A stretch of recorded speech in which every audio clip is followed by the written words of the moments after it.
The second thing is a tough lesson. Don't dwell on the past. Don't live in the past. It's one thing I've seen here, a desire to grab back what we once had, to live in old glories, to try to recreate what once was. Part of how we got to where we are today in this building, desiring to rekindle what we had. And the one thing about trying to live in the past is that reality, the current reality, will never live up to our fantasies about the past. Our current reality will never live up to our fantasies about the past. It's not going to happen. What we do is we make best with what we have. We do what we can with what God has given us, and not even pushing to what could have been, but what can be. See, the thing that happens as well when we grab onto the past is we don't let go enough to let God work. We don't let go enough to see what he could have done. But that's part of discipline, it's learning. The reason you discipline your child is not just to hurt him, it's to teach him. The word disciple is from discipline. It's that learning, it's that education, it's sitting at the feet. And the thing is there's two sides to this discipline and this education, this learning. The thing I've seen over and over again is that oftentimes the child tries to discipline the parents. The child tries to say, my will is stronger than yours. I am going to learn what it takes to get my way. And I'll decide if what you do is enough. The thing with God is he disciplines us for our good. He disciplines us and he has complete patience.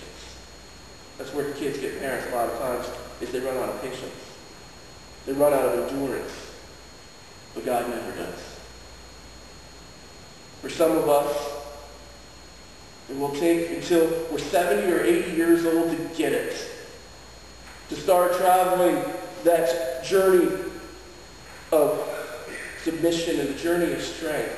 And a lot of people in this focusing on the past and dwelling on the past, is they're going to want to stop and they're going to go back to the beginning. They're going to want to go back to before they began. The best example I heard of this was while I was at Shepherd's Heart, there was a couple of guys talking before the service, and they were talking about the drugs they used to take, the highs they used to have. And the thing I was thinking to myself is, that's not things you're supposed to talk about. That's your past. Leave it back there. Don't talk about your old girlfriends and boyfriends that you did things with that you shouldn't have done.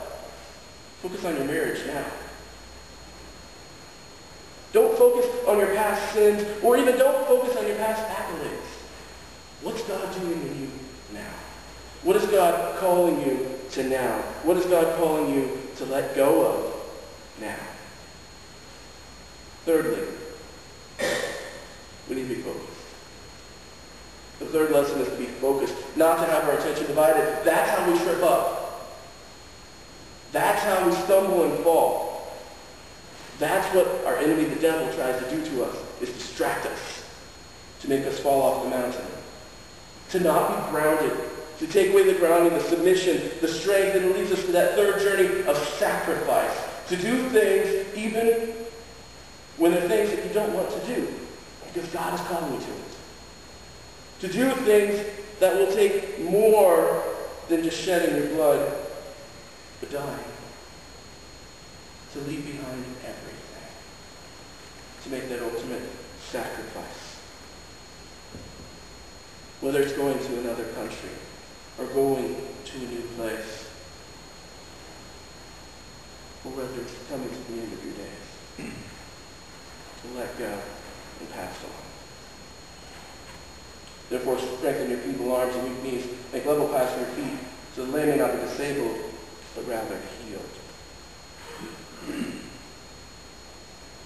I'm turning a corner next month in my journey. that takes me away. Where God has called me to follow him now is to go to South Carolina in September, to serve him there.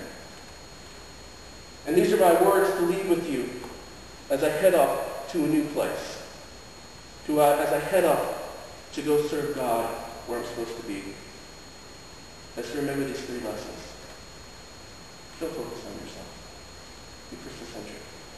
Focus on God. Don't dwell on the past. Don't dwell on Camille. Don't dwell on Katrina. Dwell on Jesus Christ. Live in the now. The little church next door is far gone. This building as it was will never be again. Look to what can be. Look to the future. And be focused. Be focused on Jesus Christ. You have a leader here who has a vision. Follow it. His vision does not from his own mind. It comes from Jesus Christ. It comes from God Almighty, who endured hardship, who endured opposition from sinful men. And so stand firm. Strengthen your feeble arms and weak knees. Be ready to run. That's what training is for. You don't just get up from one morning and say, I'm going to run a marathon. That could kill you. You train. You get ready. You move up. You grow.